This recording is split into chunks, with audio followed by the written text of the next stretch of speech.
honest, do you really want to go there? Because she might pull stuff that some people might not want to hear. You know, it's best for her to perform a reading one-on-one because a lot of personal stuff comes up. So if somebody's husband's cheating on them or something, she'll know it. If my husband ever leaves me, I'm going with him. He will never emotionally fulfill you. Ever. Know that. Oh my gosh. Here we go. I was waiting for Kyle to fly across the table. Is there anything more misunderstood in history than magic? Here's what your history classes conveniently skipped. The world was not built by logic and reason alone. It was built by something much more ancient.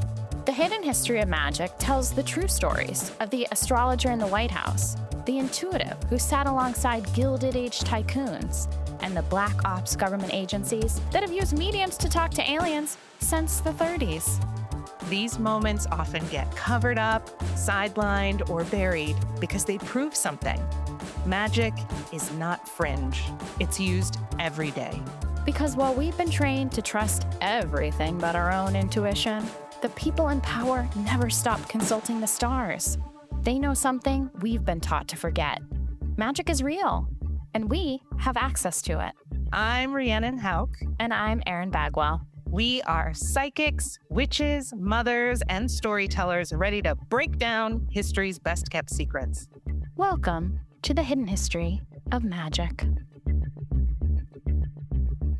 Today on the show, we're diving into the Real Housewives of Beverly Hills' iconic Dinner Party from Hell episode. We discuss the ethics of reading a dinner party a la Allison DuBois. Explore how women's tea parties evolved into spaces for activism. And I share the story of reading tarot at a party hosted by a real housewife from New Jersey. Deanna, welcome to the show. Welcome to the Hidden History of Magic. Oh my God, thanks for having me, ladies. This is so right and so good. I'm thrilled to be here, and we've needed this. This has been a white space, you know?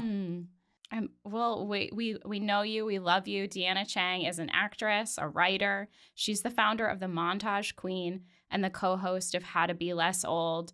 You might have also heard her on Bitch Sesh, where she is a Housewives historian, and she is coming in here as our official Housewives expert. Deanna, what's your ideation with the Housewives? How did they find you? You know what's so funny? I think I was aware of OC, but I locked in on a JetBlue flight from LA to New York. Yes. And I think a lot of people find their way to Housewives through a JetBlue flight, actually.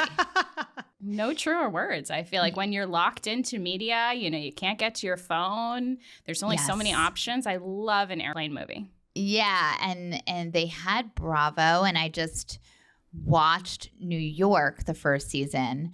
I'm hosting the rewind sesh for Bitch Sesh, and we're doing, I'll just plug that in. Please. It actually drops this week. So it's funny to go back because I don't think I really ever fully go back into these episodes unless I happen upon one, but I don't do a full deep dive.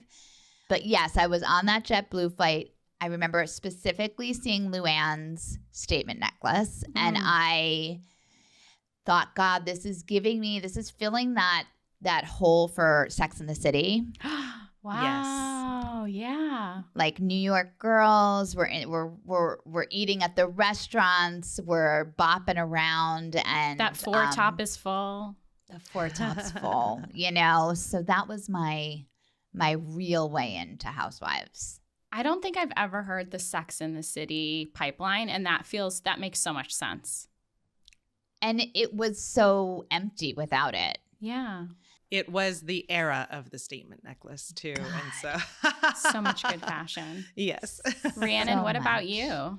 I grew up in Orange County. So I did watch the first season of Orange County. I was also working in Costa Mesa at the time, and I had friends who lived in Coto de Caza. And so it was fun to watch because it made me nostalgic for my hometown. And then I watched the first season of New York, And I remember that I worked at the restaurant inside Saks Fifth Avenue. And Bethany Frankel came in, and it was very fun. And I was like, oh, I know who this is. And Rebecca Minkoff came in at one time, but she wasn't on Housewives yet. So I feel like I've always been adjacent, but my relationship really is probably pre-2011 is the last that I checked in. Finds you drop it, you move on. Seasons kind of, cities speak to you, they don't speak to you. It's really interesting but they're always there for you when you need them. Exactly. I have kind of an odd story, actually. I, for some reason, got hooked on to Bitch Sesh and was listening to the podcast without ever seeing a frame of the show. So I would gather with my girlfriends and they would talk about it, and I would also interject my opinions based on the show. And they were like, Erin, you got to dive in. But actually, Vanderpump was my first introduction to the Bravo universe, and then I pipelined over to the other season. So I love a summer house, love the winter house, the Southern Charm, the kind of, younger spinoffs really speak to me. You came in through the back end, really. Yeah. You took more of an uncharted route, Yes. you know. The path less traveled. Yeah, a path. I mean, to even say Winter House was like, that's just a different journey. It's not even really part of the main franchise. No, you were over on the spin-off. side. Yeah, you had to kind of climb your way over. Absolutely. Nice. Very nice. Well, Rhiannon, let's set the scene because we're going to talk about a very special episode today. Absolutely. So the year is 2010. Obama was president and everything was perfect. We were wearing skinny jeans, layered tops, and business casual in the clubs. Yeah! The music was banging Usher, Eminem, Rihanna, Jay-Z, and Katy Perry.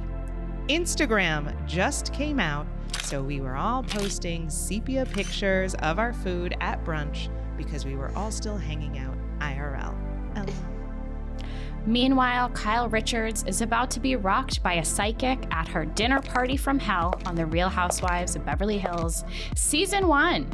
Today, we are diving into the magic that happens when women gather to share ideas, updates about their lives, and occasionally, yes, throw drinks at each other. Cheers to it. Cheers. We are f***ing hilarious. Funny and friends. We are funny and friends. Oh, the dinner party from hell. Such an iconic episode. Deanna, you were saying this is maybe one of our most iconic housewife episodes of all time. I mean, what a joy to go back to that era. I have a visual specifically of like Kyle's black pointed, like those big shoes. Remember those big, like shiny black giant high heels that were probably like, I had the Jessica Simpson knockoffs from TJ Maxx. Yes. I had the Jessica Simpson ones too. They were such a specific shape that is so 2010. Those like round but big at the bottoms, but kind of silhouettes. I mean, what a fun, wild time. And it feels right to go back and pay homage to this incredible 2000s era. Any first kind of thoughts or feelings about the episode before we dive into specifics about spiritualism? I will say Kyle's the one who really popped off as so different to me in many ways than she is today. She was a lot meaner. Oh. I think back then. And I'm always I never understand fully when people are like saying Kyle's a mean girl. I'm like, I like Kyle. I think, I mean, I get it. But just like leaving her sister in that car alone took me out. That was rough. I think just how she was sort of wanting to manage and deal with Allison DuBois and pay her and hand her credit card over. These were just like rougher colors. Yeah. Wow. Than I've seen lately. It is so fascinating that she left her sister in the car immediately after saying she's such a girl's girl. She's like, that couldn't be me. I love women. I'm a girl's girl.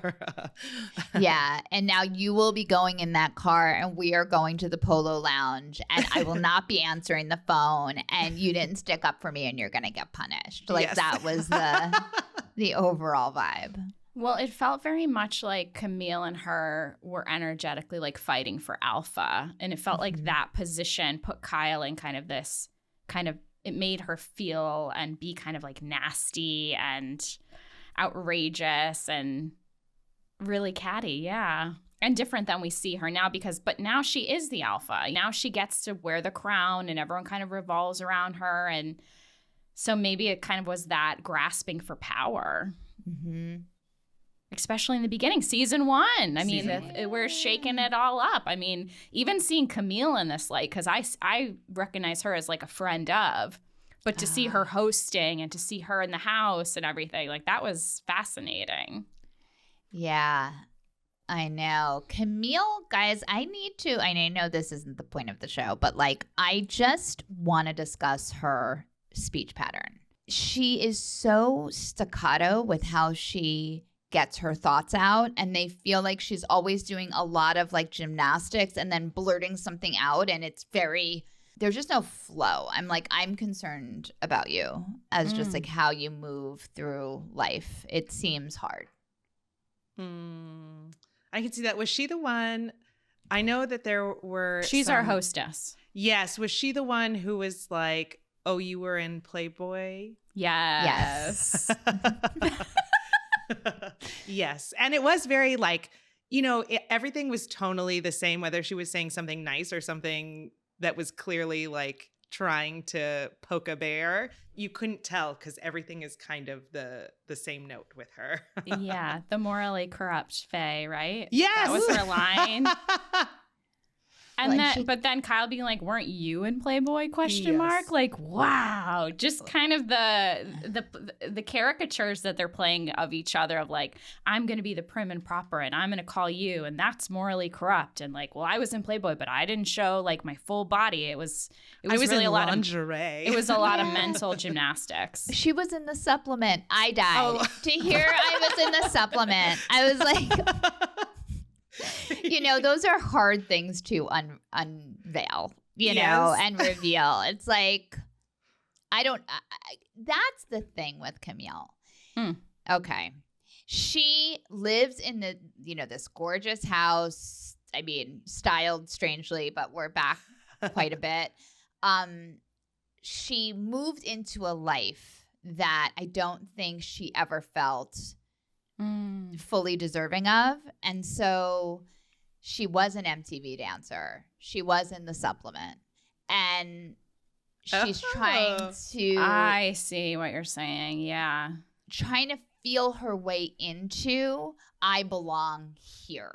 In like socialite status. Because this is also post New York, where it was very much old money, those social games, those status games that the women play. And Beverly Hills, it feels like they were also doing that, but it's a lot of new money. And I feel like new money and old money just have different ways of going about that are, fascinating to watch. Because the fact that they were both in Playboy is so funny to me. It's hilarious. Yeah. It's crazy. But we do know now, which we did not know then, Erin. I don't know if you can. You did watch this in real time, Erin, back in the day, or no? No, I was blessed with this episode recently. Okay, so we now know that Camille is MAGA. We didn't know that back then. Mm-hmm. And I think when she saw Faye, the second she walked up, because she didn't know who Kyle was bringing, that look on her face, she clocked it, and she was like, okay, Playboy, O.J. Simpson trial, bad person, I'm going to judge you. And so I do believe that she had because also, like, she seemed to have a lot of details to her Playboy spread, which... like, she had just dug them up. Like, she knew... Faye was coming, had it at the ready, like that kind of thing. She knew so much about it. And I think now that I understand that she was in the supplement, she was probably like, I should be in the main attraction. But so I'm watching who's coming through. And the only reason she got that job is because she was, her friend was murdered and she was on the stands. So, taking advantage. Yes, taking advantage where my titties should have been there more naturally because I deserve to be there, Absolutely. Hi, Rhiannon here, just popping in to give you a spiritual tip that's going to enhance and elevate your life. A reading with my co-host, Erin Bagwell. Erin offers mediumship and psychic tarot readings that are perfect for checking in with your spirit guides, getting cosmic messages that apply to your life right now, and seeing who's supporting you on the other side. I personally have had the pleasure of experiencing a reading with Erin, and I was able to connect with my grandparents and my mom, and I got advice that has made it so much easier for me to navigate this chaotic world that we're living in today. You can book appointments right on her website or submit a digital question and get a response back in 48 hours. Check out erin-bagwell.com or click the link in the show notes below to get your reading with Erin today. Well, we also have to thank Camille for inviting our psychic medium here, Allison DuBois, who is an American author. She's a medium. She's used her psychic abilities to help U.S. law enforcement solve crimes. And her life was the basis of the TV series Medium. And the first thing that we learn about this gal who's coming to the party is that if she drinks, she's going to hit below the belt. So Camille is already kind of setting us up for, the psychic's going to come, but we're going to invite her as a guest. But she can hit below the belt, which, if that's not a red flag, what is? That was really something.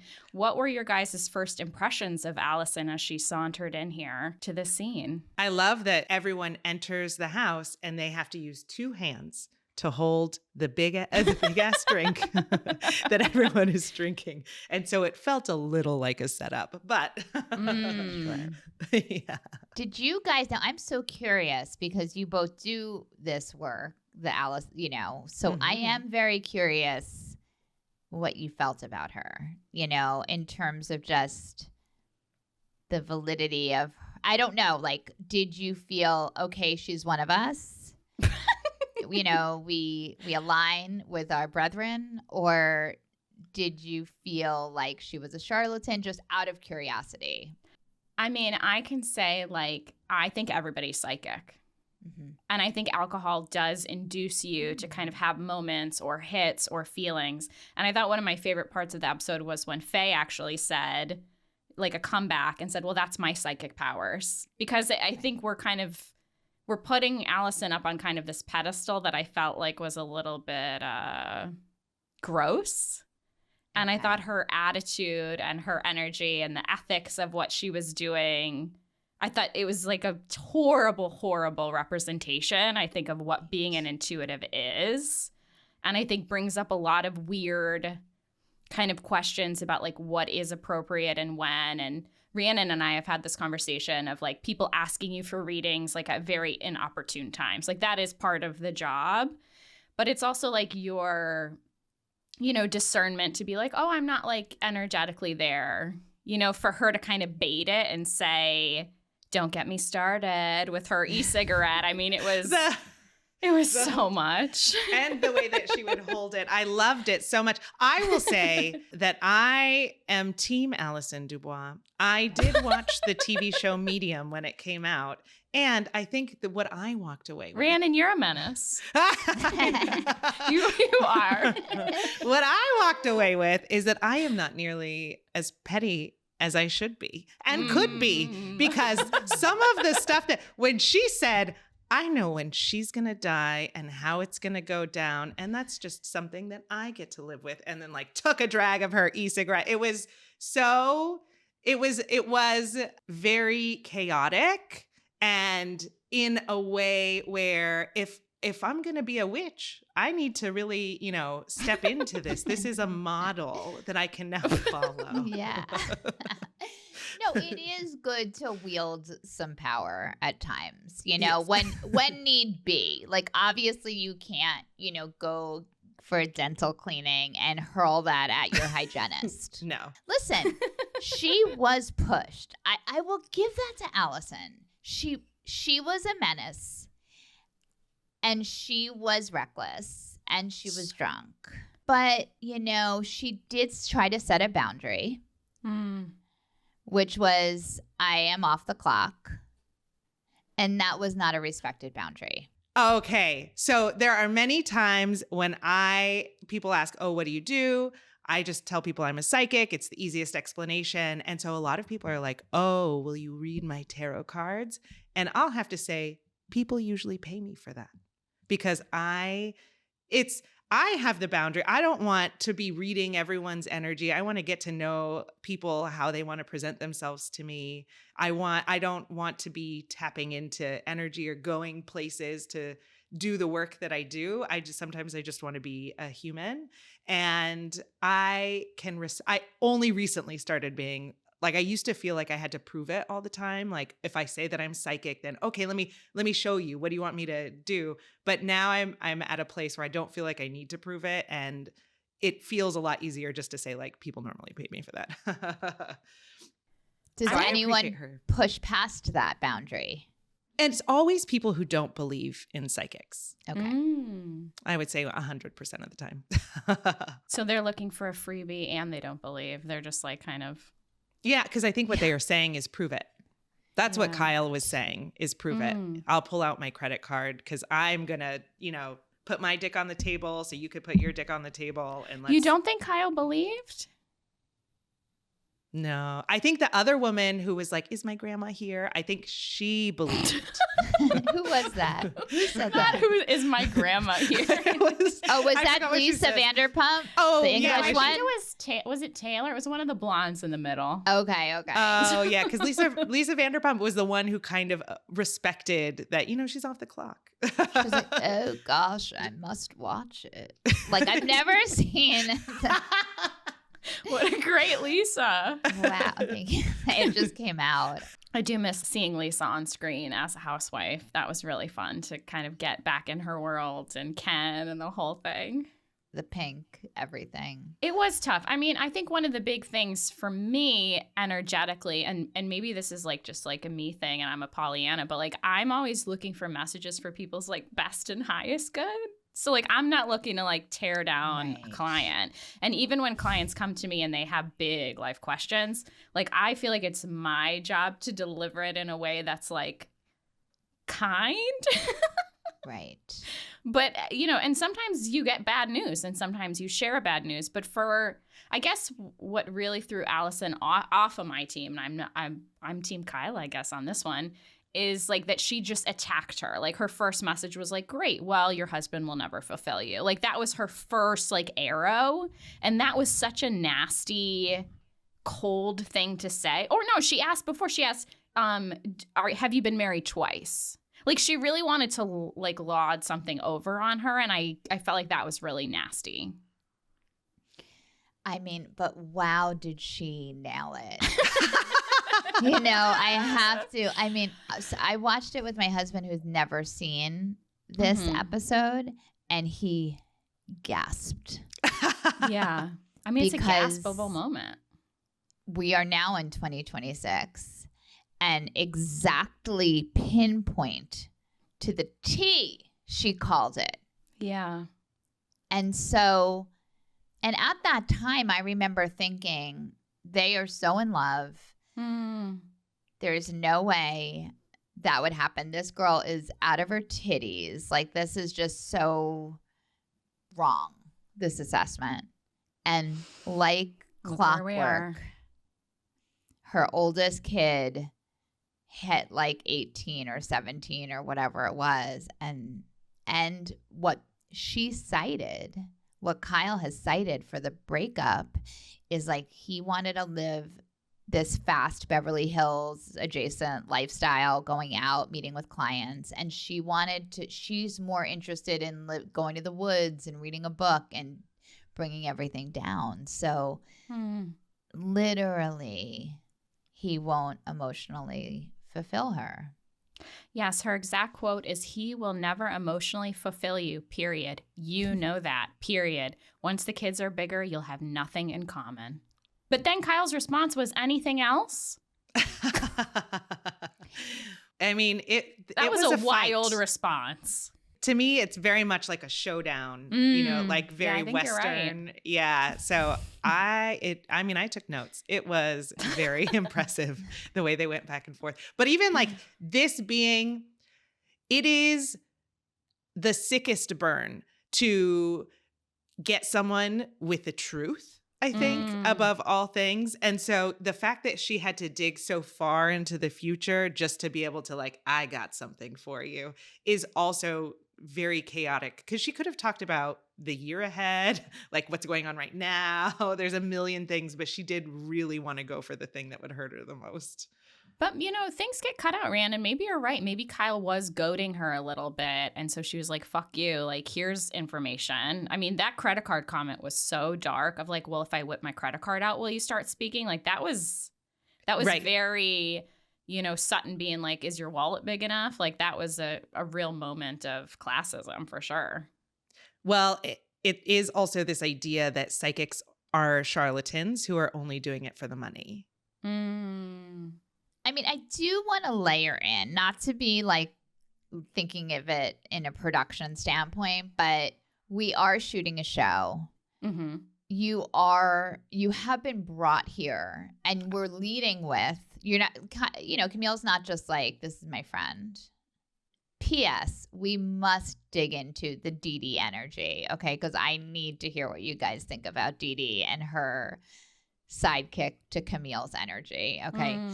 But because that was wild. But there was just like, this is Allison, boom, boom, she's medium. It was just so heavy-handed as to what she does and who she is.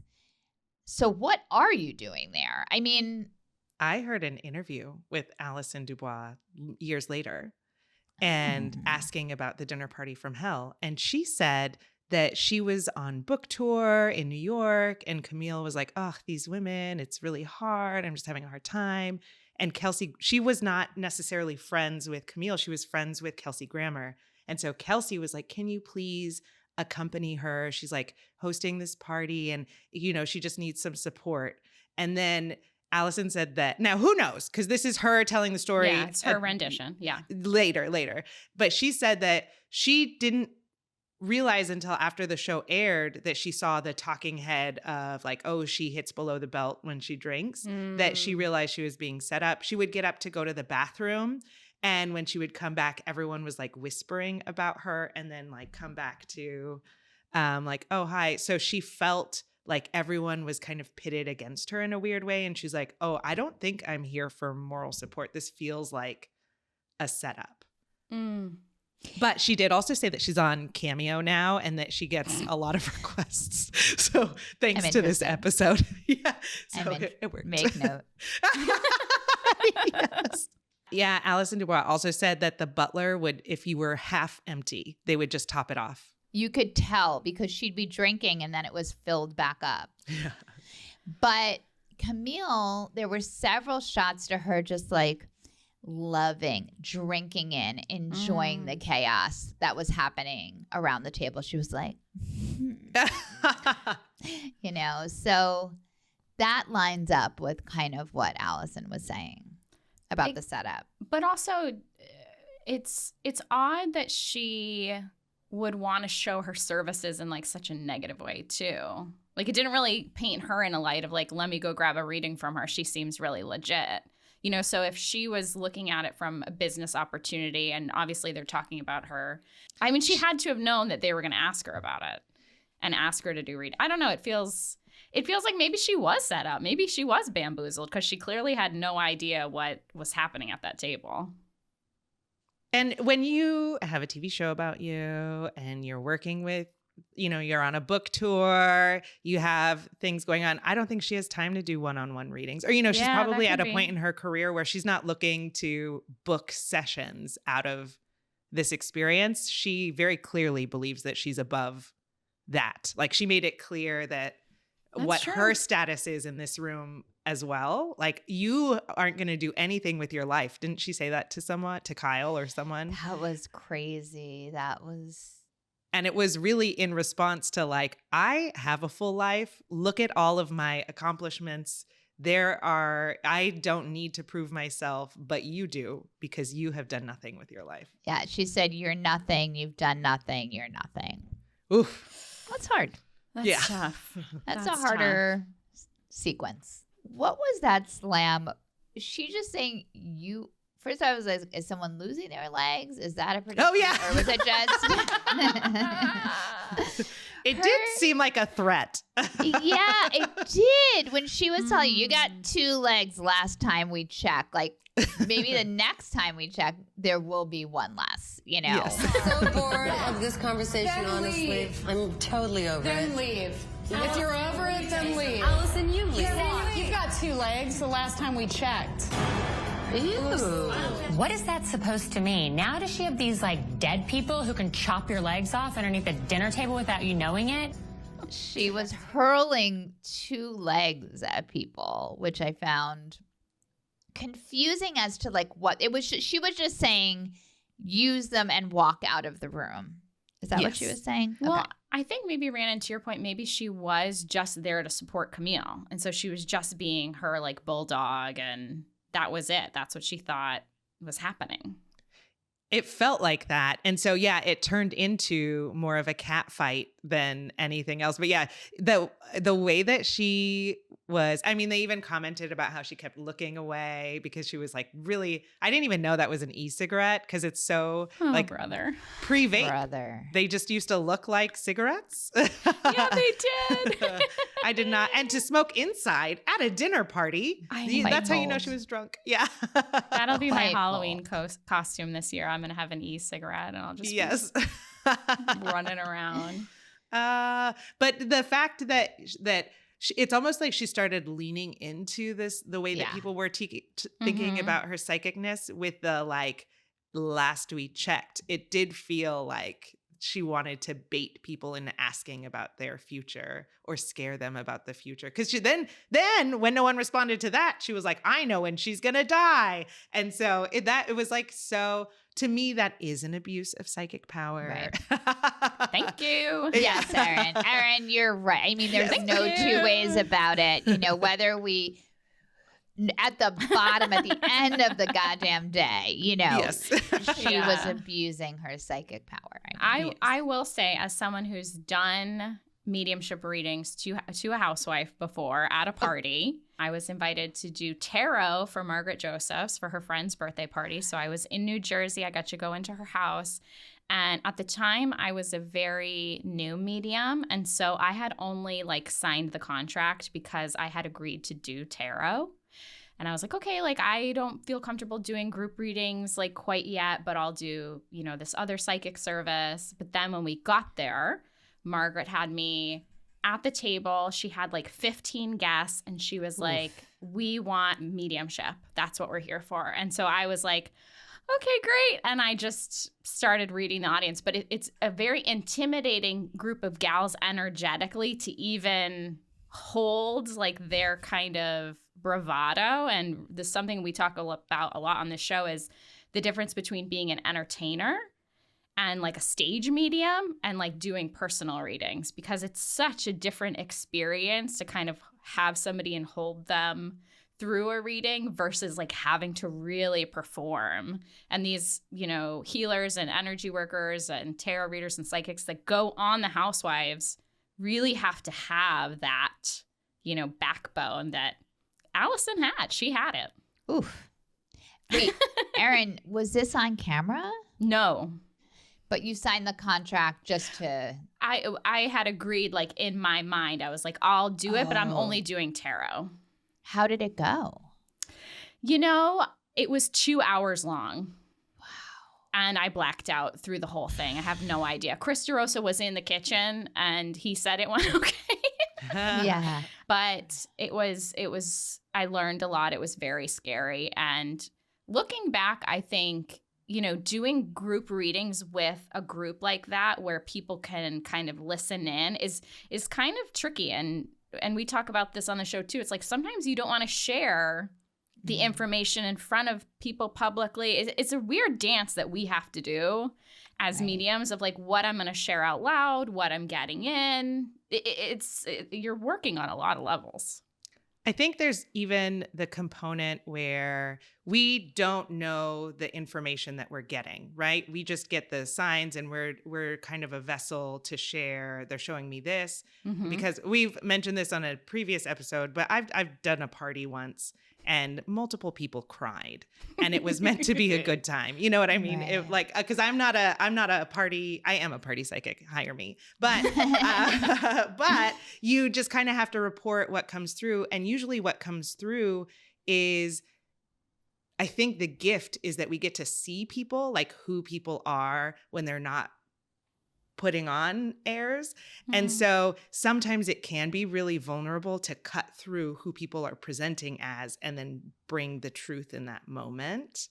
And so I think that can be intimidating about group dynamics. It makes me think about, there was an episode of New York where they had a psychic, but it was in French. And so the psychic was speaking and multiple people were trying to translate and everyone was like getting garbled translations of what and someone else was crying, but not the woman who they were reading for. Ramona. Like everyone was It was Ramona who also she was saying your husband is, I think, cheating currently, and that also ended up playing out as true. Wow. See? Yeah. Hi, Erin here. If you've been loving the conversations we're having and you are curious about going deeper into your own story, I highly recommend booking a session with my co-host Rhiannon Houch. Her soul session stories are unlike anything I've ever experienced. She guides you through your own inner world, helps you uncover patterns, connect the dots, and can actually shift what's been keeping you stuck. I had a reading with Rhiannon about a year ago, and honestly, I think about it all the time. I think of Rhiannon as kind of like the intuitive's intuitive because she gives you not only a connection to your guides, but this beautiful cosmic blueprint that can really ground you and anchor you on your journey ahead. She also offers 15-minute intuitive sessions if you're looking for something quick and focused, as well as one-on-one mentorship for ongoing support.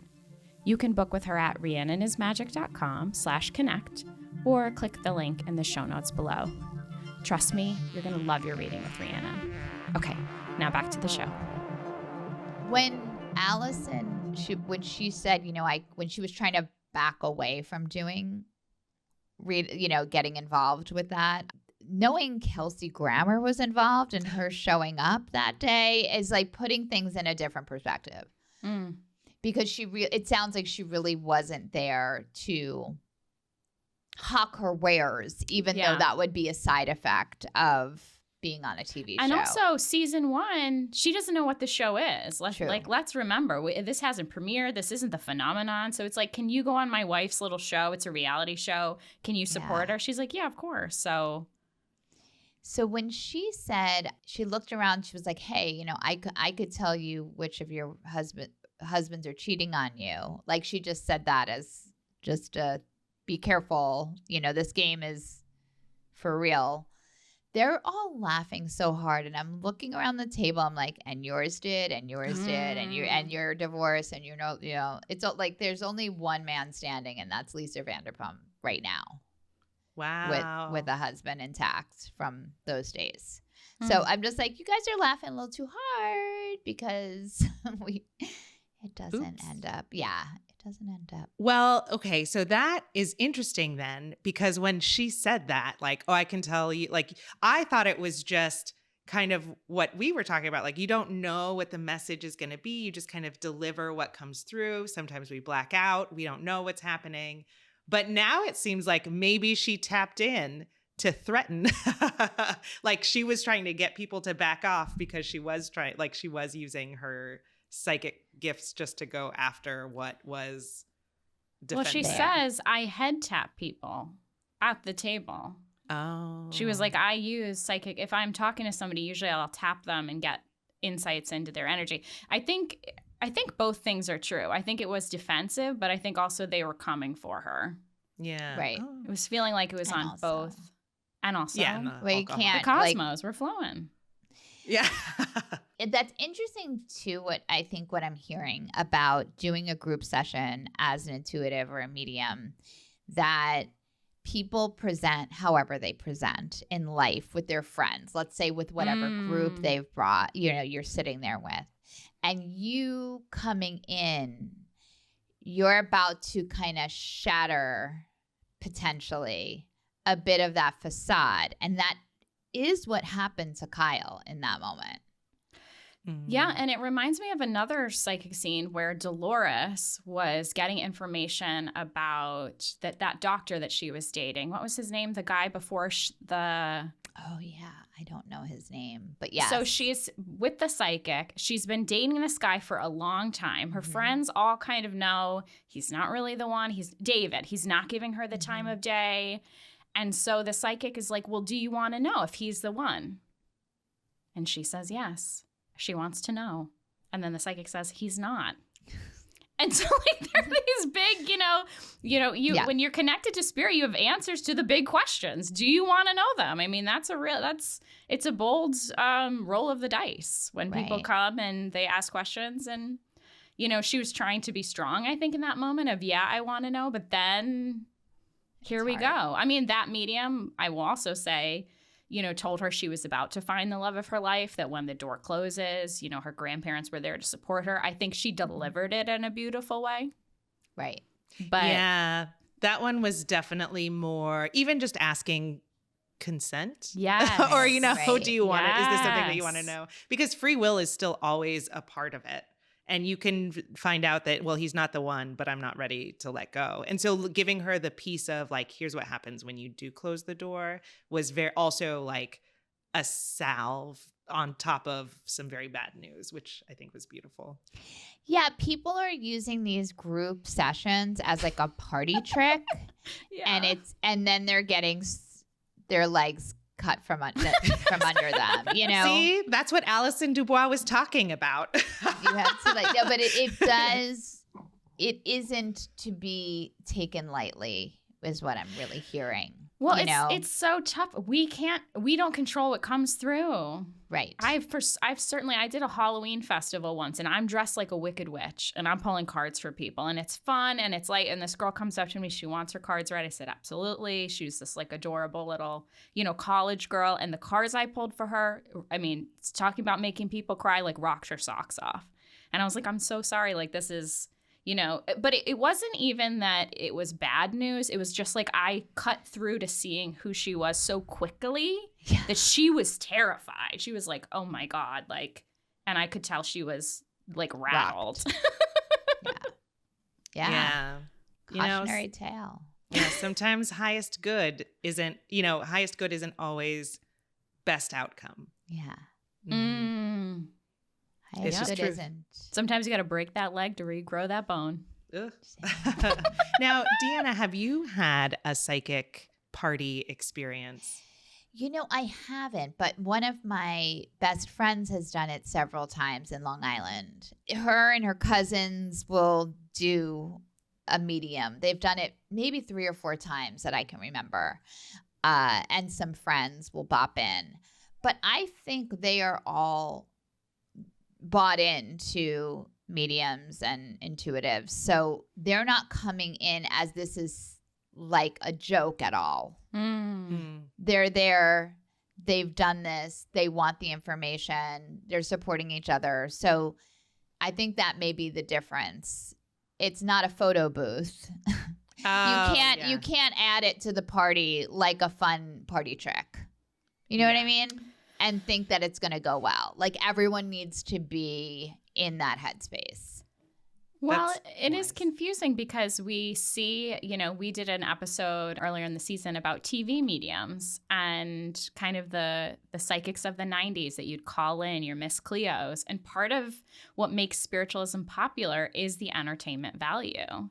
And so it makes sense. Even, our first episode about Queen Victoria, I mean, rich people loved to host seances in the 1900s. It was a way for them to gather and get together and feel a little spooky. And some messages were true and some weren't. And the Housewives are really reenacting that. Let's get the gals together. Let's have a little fun. Let's see kind of what secrets are revealed. It's kind of a part of the culture of kind of making it a little more mainstream, a little more palatable. But entertainment, I think, is a big part of the industry.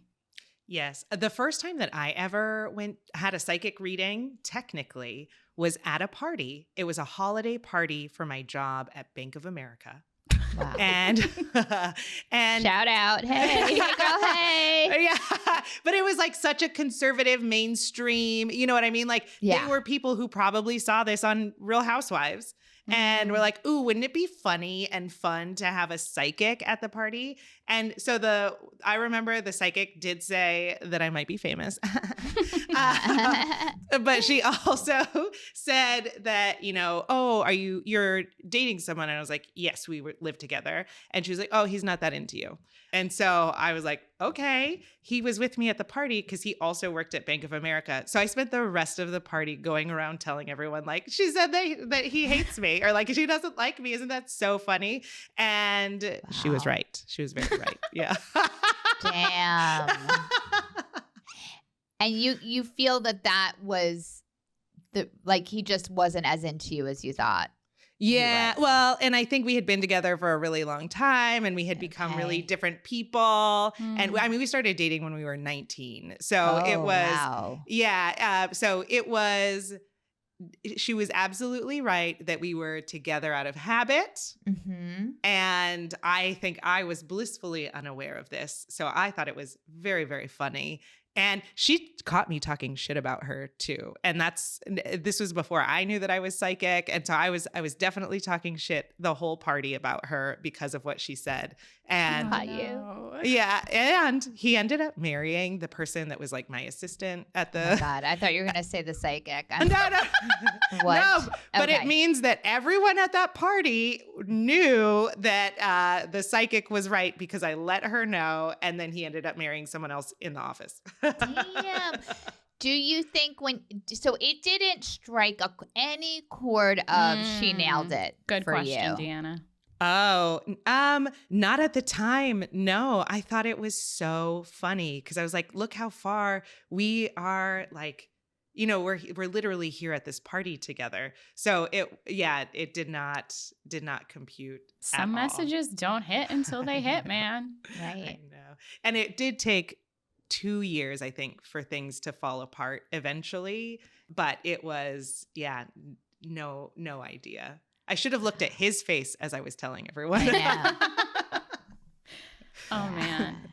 I will say something to kind of note is I do want to give the Housewives credit in that I feel like they are kind of cultural beacons for us in so many ways of kind of bringing new ideas forward. Like, recently on Salt Lake City, there was a lot of talk of like polygamy and maybe like open marriages. And like, I think it's a cultural touch point to kind of know where America is at a certain point. And I will say they've certainly, I feel like almost every season we have some kind of, energy work, or even, on Southern Charm this season, they all did this, they were in a sweat lodge together for like 3 hours and, then we're in a sound bath. Like, I feel like these things are becoming more of a cultural norm, and these shows are kind of allowing not only the entertainment of them, but the validity and the truth of them to come through too. Totally. As much as we're saying, cautionary tale to brings energy healer medium into your party, like it's also, you're like, no, we also want that work, and like it's great. and bring it on. Yes. Yeah. And I will also say, so like, fun. Women have been gathering and sharing information, and like I think these kind of groups that we get together and pass things on. I mean, this is how like women's voting, happened, was when women gathered at the table. And even, I think about spiritualism specifically that started about an hour from Buffalo in the late 1850s. And Susan B. Anthony, stay with me here. Yeah, we're there. She was kind of getting her sea legs for speaking about women's rights and women's suffrage. She had booked 4 other venues in Western New York to speak about it, including Lilydale, which is the home of spiritualism. All of them canceled but Lilydale. And so spiritualism and women's rights and equal rights have had this beautiful dance where actually mediums used to travel around the country as women. They were called trance mediums, and they would essentially give TED Talks. And so they would sit on a stage and they would channel. And a lot of the information they shared was about ending slavery and giving women the vote. And it was the first time women were able to be taken seriously as speakers. So it's really interesting. We have all this kind of these little footnotes of things kind of moving us forward, and women gathering and sharing their ideas is one of them. That's cool. Yeah, well, and I think when we think about intuition and women's intuition and the fact that a lot of these tea parties or, women weren't really allowed to gather and unless they were having a tea party and it was around gossip or it started with a Bible study and then they could gossip. Or slip notes in each other's Bibles about other things they weren't allowed to talk about. That happened also. Yes, and they really limited education and critical thinking. And so how much of these early conversations were kind of built on intuition too, because you weren't allowed to read or you could only read the Bible. And so I think about when women gather, you can't help but like open a channel with each other and activate the intuition. There's like something about the energy of women gathering too that creates space for that. Well, in every episode, we do this thing called the cover up, where we look at kind of history's reflection or kind of minimization of magic.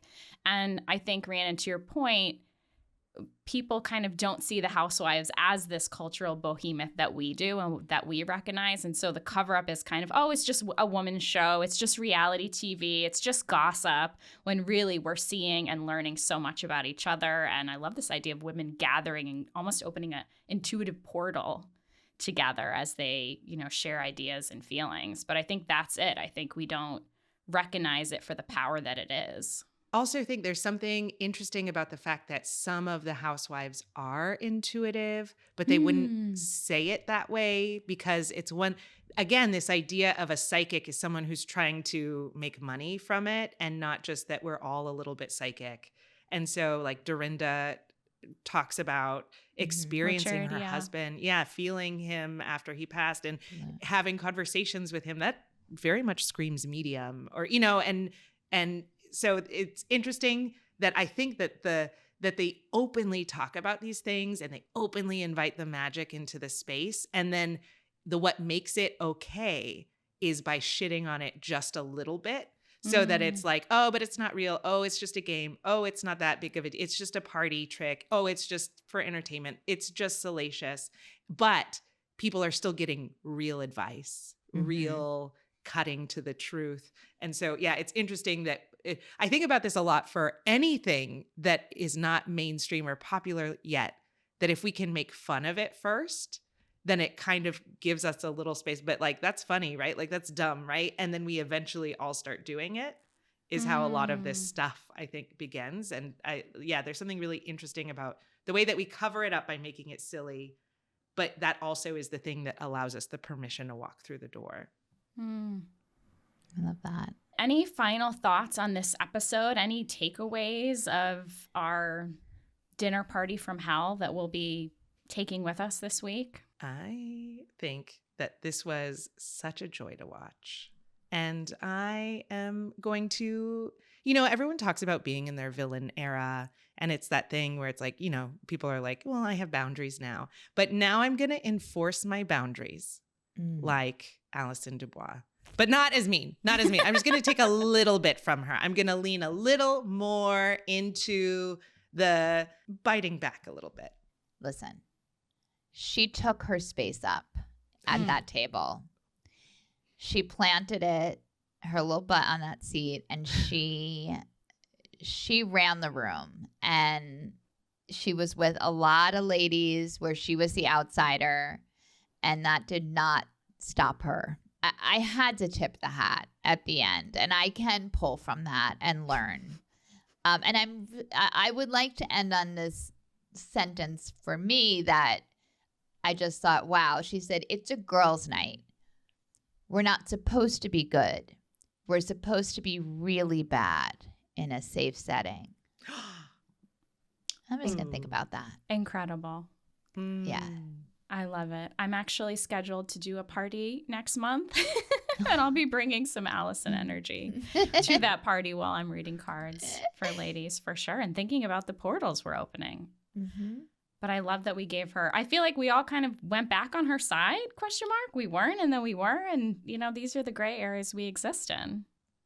People are allowed to go too far sometimes, and we can go, you know what? I would never do that, but I can appreciate your effort, Absolutely. And who would know that it would end up being one of the most iconic episodes either, I think about myself, 3 or 4 cosmos deep. I certainly wouldn't want to be recorded for all eternity to see. So, I think it's been good for her. At the end of the day, I think, although I did just see Danny Pellegrino was on the red carpet, I think this past week. Did you see that? I did. Yeah, he was part of the Oscars after party, I believe, or part of the Oscars coverage. Well, he asked Patricia Arquette about Allison DuBois. And he's like, it was fascinating. Like, you pull it up because it was, how she answered it was really interesting. He's like, are you aware of the lore scene of this, what we're experiencing right now? It's like, it's a moment right now. Allison's back, and she was like, yes, I did watch the show. And she was leaning into, when I met Allison, I told her, I'm not going to play the character anything like you. Oh. Which I was like, oh, but I believe I believe what she was trying to say was that you're so strong and certain and specific as a person, and that will not be easy for an audience to digest. So I can't bring all that to this, or I won't have them, But she also did seem to be wanting to distance herself from Allison DuBois. That was what I got. Love to take a look. Wow. I love it. Deanna, this has been so incredible. I realized halfway through recording that I feel like I just recreated and manifested this little mini bitch sesh for us to dive into. So excited to have you here. Can you please plug all your things and let our audience know where to find you? Yeah, I'm Deanna Cheng at Deanna M. Cheng on Instagram. I have a Substack called How to Be Less Old, and a podcast of How to Be Less Old. So they kind of pair together beautifully. My company is the Montage Queen. If you need any montages for birthdays, celebrate bat mitzvahs, weddings, etc., hit me up. Beautiful. And we'll all be tuning into your recap episodes too. Rewind Sesh for the top tier of the Bitch Sesh universe. So they're doing a little some special things for that tier. Perfect. Well, thank you so much for being here. Thank you for having me. You guys are awesome. Congratulations on the show. Thank you. Thank you. Listen to a sneak peek of our bonus episode with Deanna Cheng dropping this Friday, where we pull tarot to answer some of Bravo's biggest questions. Will Lisa Rinna come back to the Housewives? Will Amanda get a season 2 on Beverly Hills? Well, we don't need the cards for that, but let's pull them, I am curious about Carol and the Epstein files. Crazier things have happened, that's for damn sure. Yeah. That is. The gossip that I heard from someone who worked with her is, well, it's not great, but... need it even more now. Yeah, go on. I guess we are behind a paywall, yeah. Thank you so much for being a part of our coven and supporting our work as paid subscribers. If you want to share your story, meet other witches, or chat about what moments from this episode resonated, make sure to find us over on Patreon. And we'll be back in your feeds next week for a brand new episode of Witch TV, where we show you how to use real magic inspired by each episode. Until next time.